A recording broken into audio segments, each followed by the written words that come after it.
우리가 세상으로 나가면 세상 사람들은 사람을 차별합니다. 돈이 있는 사람은 없는 사람을 무시하고, 능력이 있는 사람은 능력이 없는 사람을 무시하고, 많이 배운 사람들은 적게 배운 사람들을 차별하는 것이 세상이다. 성경은 그렇게 말씀하고 있습니다. 그러나 하나님은 우리를 그런 기준을 가지고 차별하지는 않습니다. 그 대신 사람을 구별합니다. 그 구별하는 기준이 뭔가 하면은 그 사람이 지혜로운 사람인가 어리석은 사람인가, 그 기준으로 사람을 대하는 것입니다. 여기서 지혜롭다고 하는 것은 세상적으로 똑똑하다 하는 것을 말하지 않습니다. 세상적으로 똑똑하지만 어리석은 사람이 있습니다. 어리석다는 것은 바보라는 뜻이 아닙니다. 성경이 지혜롭다, 어리석다고 할 때는 하나님을 믿는 사람을 지혜롭다고 하는 것이고, 하나님을 안 믿는 사람은 아무리 똑똑해도 어리석은 사람으로 그렇게 말씀하고 있습니다. 우리 잠언의 서두에 나오는 게 뭡니까?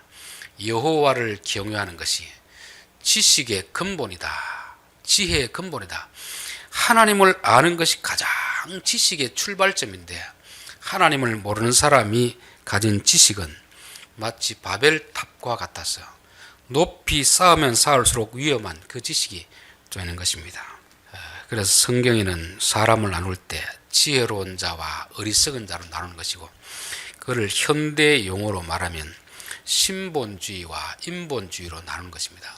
신본주의라는 것은 하나님을 믿는 사람을 말하고 있습니다. 인본주의라는 것은 하나님을 믿지 않고 사람을 믿는 것이죠. 자기 자신을 믿는 사람입니다. 또 인본주의 속에서도 보면은 그래도 하나님은 안 믿는데 하나님을 두려워하는 사람이 있습니다. 우리가 어떤 죄를 지으면 천벌을 받을까 두렵다고 하는 사람 있잖아요. 교회는 안 나오는데, 예수는 안 믿는데 막연하나마 내가 어떤 죄를 지으면 하늘이 벌을 내릴 것이다, 이런 마음을 가진 사람이 있습니다. 또 교회에 다니는 사람 가운데서도 하나님을 두려워하지 않는 사람이 있습니다. 마음껏 자기가 죄를 지으면서도 나는 하나님의 백성이기 때문에 괜찮겠지, 이런 생각인데 이것도 바람직한 생각은 아닙니다. 하나님을 믿는다는 것은 하나님의 사랑을 경험하지만 또 하나님의 진노도 알기 때문에 하나님을 두려워하는 마음, 이 마음을 가진 사람이 온전한 믿음을 가진 사람이고 신본주의 아래에서 살아가는 사람입니다. 성경은 누구에게 주신 말씀이겠습니까? 하나님의 자녀들에게 주신 말씀이겠습니까? 세상 사람들에게 주신 말씀이겠습니까? 하나님의 자녀들에게 주신 말씀입니다. 그런데도 이 성경이 지금 누가 보죠? 세상 사람들도 봅니다. 그래서 성경이 베스트셀러라는 이유는 안 믿는 사람도, 그래도 어떤 사회에서 지도자가 되려고 하는 사람들에게 성경은 필독서입니다. 필독서. 안 믿는 사람도 나름대로는 어떤 분야에서 성공하고자 하는 사람들은 성경을 반드시 읽게 되어 있습니다. 특별히 그 성경 중에서 잠언의 말씀은 우리만 좋아하는 것이 아니고, 성공하려는 사람들은 잠언의 말씀은 매일 읽는 사람들이 많이 있습니다. 그런데 성도가 읽는 잠언하고 불신자가 읽는 잠언은 다릅니다. 불신자들은 이 잠언의 말씀을 통해서 자기의 스펙을 쌓아 올리는 거죠. 자기 자신을 좀 성숙시키려는 그런 마음을 가지고 있습니다. 그러나 성경이 우리에게 말하는 것은 우리의 실력을 쌓아 올리라는 게 아닙니다. 잠언을 통해서 지혜로운 자가 어떤 자인가, 어리석은 자가 어떤 자인가. 그래서 신자가 성경을 보면은 하나님이 보여져야 되고 인간이 얼마나 무능한 존재인가, 그게 보여져야 됩니다. 근데 하나님 안 믿는 사람들은 이걸 가지고 이렇게 살아야 되겠구나, 열심히 자기 나름대로 노력하는데 노력한다고 될 일이 아닌 것이죠. 이것은 하나님 말씀인 하나님의 백성들에게 주신 말씀이고, 이 말씀대로 살기 위해서는 반드시 하나님을 믿고 하나님을 따라야 되는 것이 전제로 되어 있습니다. 예수님이 천국에 대한 설명을 하시면서 때로는 농사 짓는 이야기, 때로는 고기 잡는 이야기, 그런 이야기를 할 때 듣는 사람들은 뭐라고 하겠습니까? 저 사람이 농사에 대해서 알지도 못하면서 저런 이야기 하나, 그렇게 생각할 수 있습니다. 예수님은 그 비유는 농사 짓는 방식을 이야기하는 게 아니고 그들이 농사 짓는 지식을 가지고 천국에 대한 설명을 해주는 것이죠. 잠언의 말씀도 마찬가지입니다. 우리가 이것을 읽고 도덕적으로 윤리적으로 착한 사람이 되라고 하는 것이 아닌데 세상 사람들은 그렇게 볼 수 있는 거죠. 이 말씀을 읽으면 야, 우리가 얼마나 참 무능한 존재인가, 연약한 존재인가, 타락한 인간의 심성이 어떤 것인가 보여주는 것이고 하나님이 어떻게 우리를 이끌어 가시는가를 말씀해 주는 것입니다. 그래서 저는 여러분들이 잠언을 보면서 내가 도덕적으로 좀 더 온전한 자가 되어야 되겠다, 이런 시각으로 보는 게 아니고 이 말씀 앞에 비추어 볼 때 우리는 어떤 존재인가를 알고 하나님은 어떤 분인가 알아가는 그런 시간이 되기를 바랍니다. 자, 20절, 내가 말이 조급한 사람을 보느냐, 그보다 미련한 자에게 오히려 희망이 있느니라. 잠언 25장부터 29장까지는 특별히 히스기야 왕이 북쪽 이스라엘의 멸망을 지켜보면서 왜 나라가 저렇게 멸망하는가, 그 원인을 성경에 나오는 말씀을 연구하고 특별히 잠언에 나오는 솔로몬이 지은 많은 잠언들을 신하들로 인하여서 연구하기 위해서 그것을 지도자 된 자들에게 교훈으로 삼기 위해서 주신 말씀입니다. 그래서 여기 말씀은 지도자들에게 주신 말씀이고 또 우리들 또한 다 가정에서 지도자 아닙니까? 가장은 가정에서 지도자이고 회사의 지도자이고 모든 방면에서 지도자이기 때문에 오늘 지도자들에게 주신 말씀을 말하고 있는 것입니다. 말이 조급한 사람을 보느냐. 성경에 말에 대한 교훈은 참 많이 있습니다. 여기서는 그런 일반적인 그런 것을 말하는 게 아니고 지도자의 조급한 마음, 조급하게 말을 뱉어내는 그런 것을 말씀하고 있습니다. 내가 말이 조급한 사람을 보느냐, 그보다 미련한 자에게 오히려 희망이 있느니라. 천성적으로 성격이 좀 급하고 성격이 좀 느린 사람, 그런 것을 말하지 않습니다. 저는 성격이 좀 급하기 때문에 말이 조금 빠릅니다. 어떤 사람은 성격이 느려서 말이 천천히 하는 사람이 있습니다. 성경에서 말하는 말이 조급한 사람, 이것은 성격적으로 말이 빠르냐 느리냐 그것을 말하는 게 아닙니다. 여기서 말이 조급하다 하는 것은 마치 자기가 모든 것을 할 수 있는 것처럼 그냥 말을 막 뱉어내는 사람입니다. 아무 계획도 없이 이걸 해줄게 그냥 막 큰 소리 치는 그런 사람이잖아요. 여러분 회사에서도 만약에 어떤 사람이 어떤 일을 계획했으면 반드시 누구의 결재를 듣게 됩니까? 위의 사람들, 과장, 부장의 결재를 듣게 되잖아요. 그리고 최종적으로 어떤 사장님이나 회장님의 결재를 듣게야지. 그것도 득하지 않고 자기가 조금 신임을 얻는다고 해가지고 어떤 계획을 하고 나서 전체 공지를 막 띄우는 거죠. 이렇게 하겠다, 이렇게 큰 소리 치면은 그게 되면 괜찮은데 안 되면 얼마나 참 창피하겠습니까?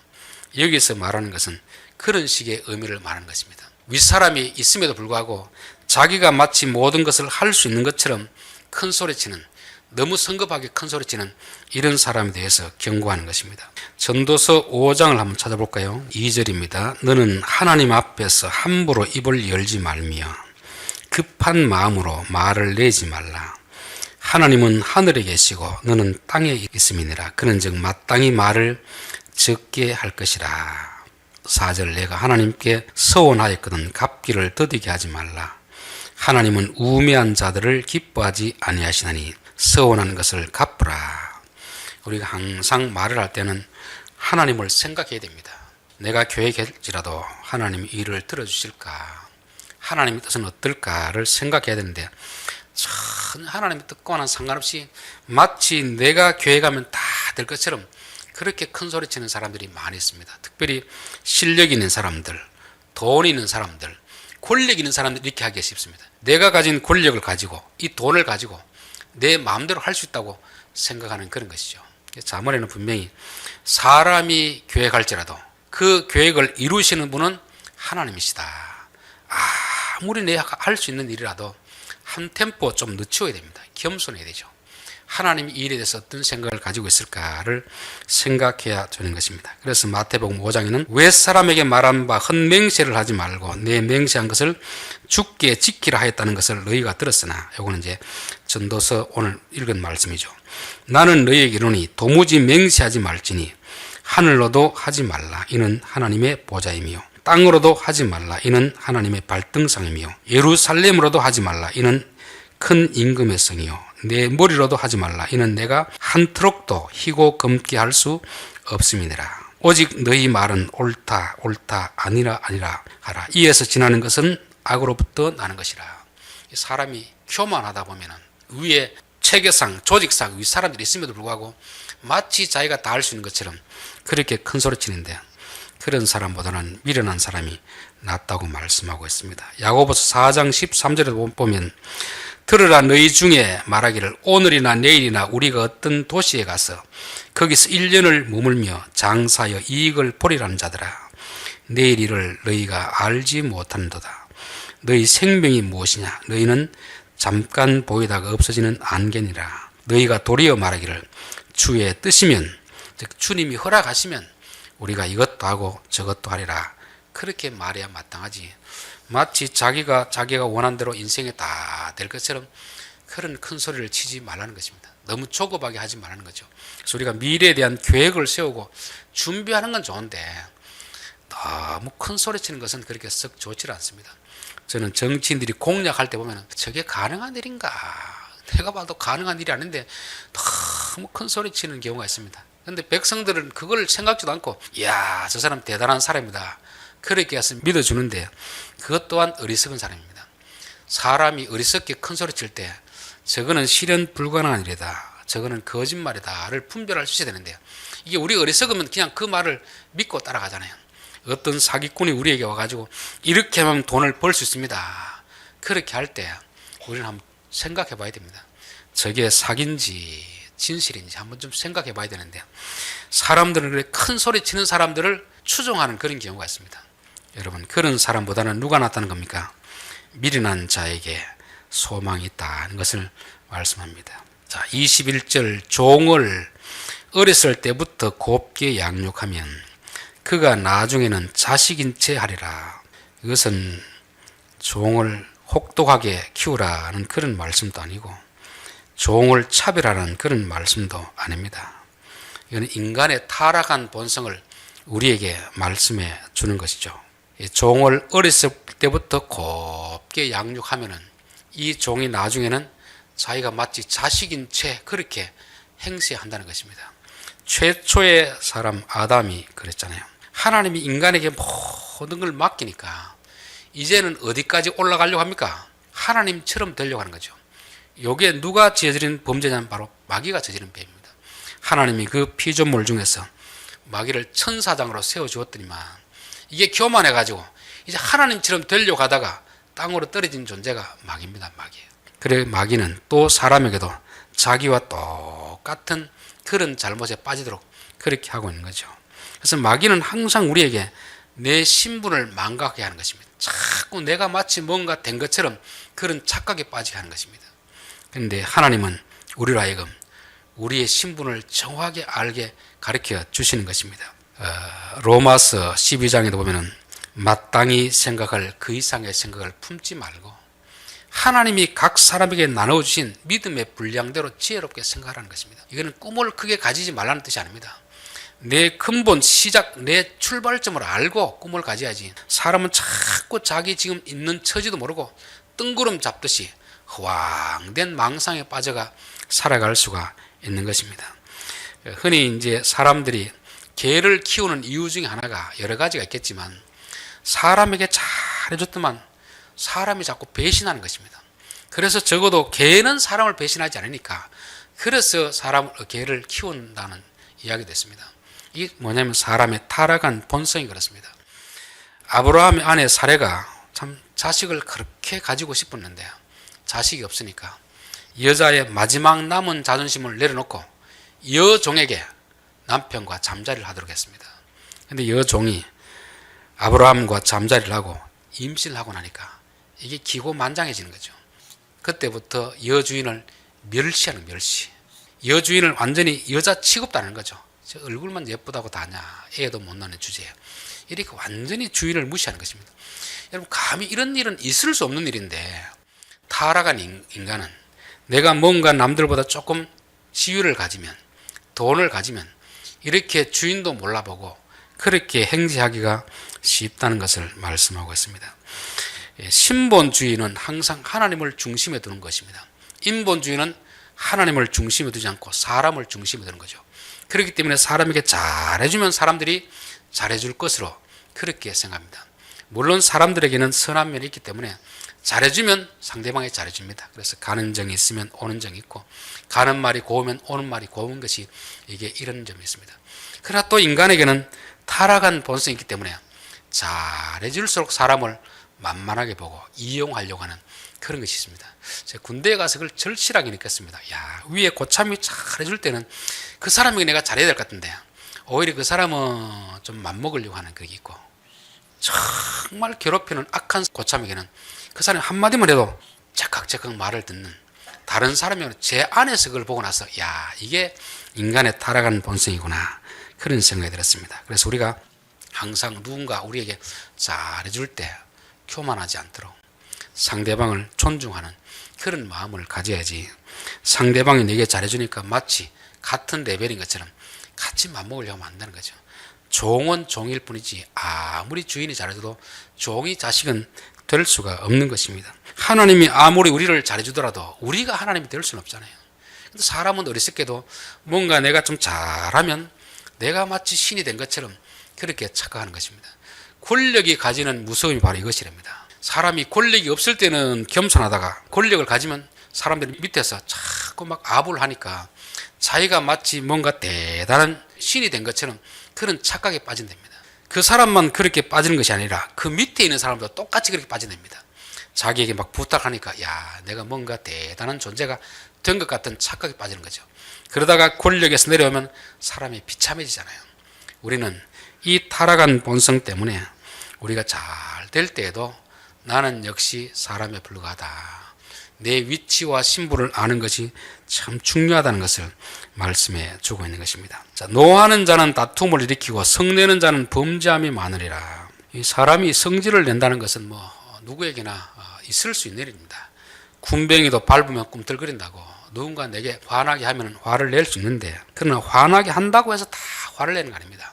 화를 내야 될 때가 있고 화를 내지 않아야 될 때가 있습니다. 아무리 화가 나더라도 참아야 될 때가 있는 것입니다. 내 윗사람이 있을 때는 참아야 되잖아요.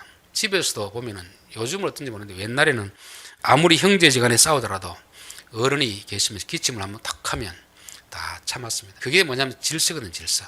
그런데 화를 낸다는 것은 그 질서를 무시한다는 것입니다. 내 위에 사람도 눈에 안 보이는 거죠. 그러니까 그런 사람이 있으면 다툼과 이 죄가 있게 마련이다 하는 것입니다. 그래서 항상 성경에는 우리에게 화를 내더라도 천천히 내기를 원하고, 또 어른들 앞에서는 화를 내지 말도록 그렇게 하고 있습니다. 또 여호와는 그 성전에 계시니 온 천하 백성들은 그 앞에서 잠잠할지어다. 하나님 앞엔 화를 내고 싶어도 화를 내면 안 됩니다. 왜냐하면 하나님을 두려워하는 마음이 있으면 감히 화를 낼 수 없거든요. 위에 어른이 계신데 어른을 어른으로 우리가 받들어 모신다면 아무리 내가 화나더라도 그걸 절제할 수 있는 것이 이게 지혜로운 사람입니다. 근데 어른이 계셔도 화를 내고 위에 높은 사람이 있어도 화를 내고 이런다면 이거는 어리석은 사람이고 미련한 사람이 되는 것이죠. 자, 그런 사람과는 같이 해서는 안 된다는 것을 성경은 말씀하고 있습니다. 23절, 사람이 교만하면 낮아지게 되겠고 마음이 겸손하면 영예를 얻으리라 되어 있습니다. 이게 타락한 본성이 자기를 자꾸 높이는 거거든요.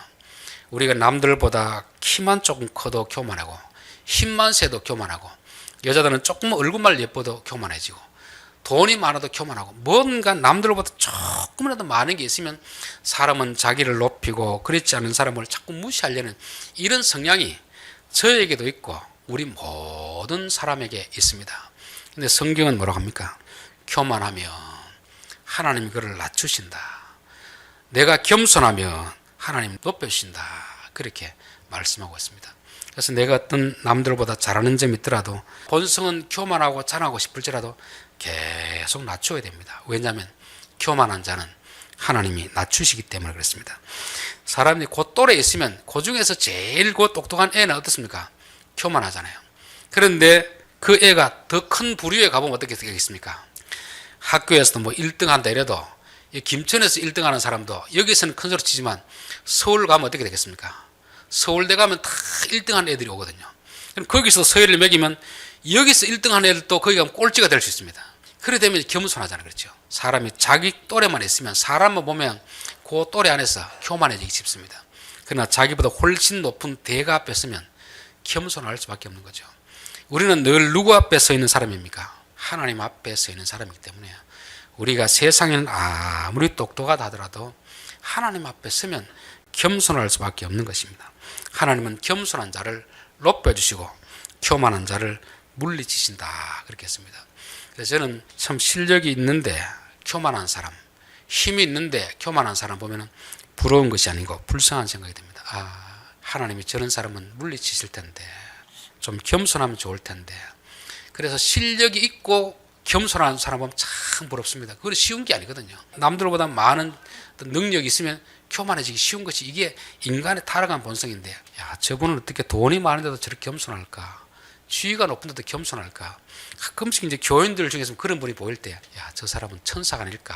그런 생각이 듭니다. 하나님이 우리를 높여주실 때, 주여 교만하지 않게 하옵소서, 겸손하게 하옵소서, 늘 그런 기도를 드려야 될 줄 믿습니다. 자, 24절, 도둑과 짝하는 자는 자기의 영혼을 미워하는 자라. 그는 저주를 들어도 진술하지 아니하느니라. 도둑과 짝하는 자는 왜 도둑하고 짝하겠습니까? 돈 때문에 그러죠. 돈 때문에. 돈이 인생의 목적이면 도둑과 한 편이 되었어. 그들이 도둑질하는 물건을 나누겠다는 것입니다. 그럼 법원에 가면 선서랍니다. 선서, 증인 선서. 만약에 위증을 했을 때에는 어떤 벌도 달게 받겠습니다. 이렇게 선서를 해놓고도 진실을 말하지 못하는 것입니다. 왜 그렇겠습니까? 진실을 말하면 자기 죄가 다 드러나기 때문에 그렇잖아요. 결국 우리가 돈을 믿고 의지하고 살면은 사람이 이렇게 비참해지는 것을 말씀하고 있습니다. 신본주의자들은 돈을 믿고 사는 사람이 아니고 하나님을 믿고 사는 사람들이고, 인본주의자, 특별히 이 자본주의 세상에서는 돈이 최고의 가치로 여겨지고 있습니다. 그러다 보니까 이 도둑하고도 짝하고 뇌물 주는다고 짝하고 같이 하다가 결국 한꺼번에 같이 멸망의 길을 가게 되는다는 것을 성경은 말씀하고 있습니다. 자, 25절부터는 이제 누구를 더 두려워하는가를 말씀하고 있습니다. 25절, 사람을 두려워하면 올무에 걸리게 되거니와 여호와를 의지하는 자는 안전하리라. 여기서 사람을 두려워한다는 것은 단순히 성격적으로 겁이 많으냐 겁이 없느냐 이걸 말하는 게 아닙니다. 어떤 사람은 겁이 많아가 밤에 문 밖에도 못 나가는 사람이 있고, 어떤 사람은 겁이 없어가지고 밤에도 막 산에 다니는 사람이 있습니다. 성격적인 겁이 많은 걸 말하는 게 아니고 누구를 두려워하는가 그것을 말씀하고 있습니다. 사람을 두려워하는가 하나님을 두려워하는가 그거죠. 저는 직장 생활을 해봤기 때문에 참 직장 생활할 때 괴로운 게 이것입니다. 내 위에 상사가 어떤 걸 시키면 시키는 게 정상적인 걸 시키는 게 괜찮은데 좀 부당한 걸 시킬 때 들어야 되는지 말아야 되는지, 부당한 것을 안 들으면 찍혀가지고 불이익을 당할 수 있고 들으면 양심에 갇히게 되는 이런 상황 속에 있을 때 우리가 누구의 말을 듣고 누구를 두려워할 것인가. 일반적으로 믿음이 없으면 사람들의 말만 듣게 되어 있습니다. 내 위에 있는 사람들, 그 사람에 의해서 내 어떤 직장 내에서 성공과 실패가 좌우되기 때문에 그 사람이 정당한 걸 시킬 때는 듣는 게 당연하지만 부당한 걸 시킬 때에도 또 다른 불이익을 당하지 않기 위해서 듣게 되면 결국 그것이 올무가 되는 것입니다. 나중에 시간이 지났을 때 그 잘못이 드러나면 결국 누가 책임지겠습니까? 시킨 사람이 책임지겠습니까? 들은 내가 책임을 져야 됩니까? 내가 책임을 져야 되잖아요. 그럴 때는 용기 있게 하나님 편에 설 수 있는 이게 필요한 것을 성경은 말씀하고 있습니다. 다니엘도 그렇고 다니엘의 세 친구들도 왕이 명령을 내려도 그 명령이 하나님 말씀에 맞지 않기 때문에 자기는 사자굴에 들어가더라도 풀무불에 들어가는 한이 있더라도 저는 진리의 편에 서겠습니다. 그런 선택을 했었습니다. 저는 우리들에게도 그런 환경에 처할 때 하나님, 사람을 두려워하기보다 하나님을 두려워할 수 있게 하옵소서, 늘 그런 기도를 드려야 될 줄 믿습니다. 그래서 마태복음 10장 28절에 보면 몸은 죽여도 영혼은 능히 죽이지 못하는 자들을 두려워하지 말고 오직 몸과 영혼을 능히 지옥에 멸하실 수 있는 이를 두려워하라. 믿음이 없으면 하나님이 안 보이기 때문에 사람만 보입니다.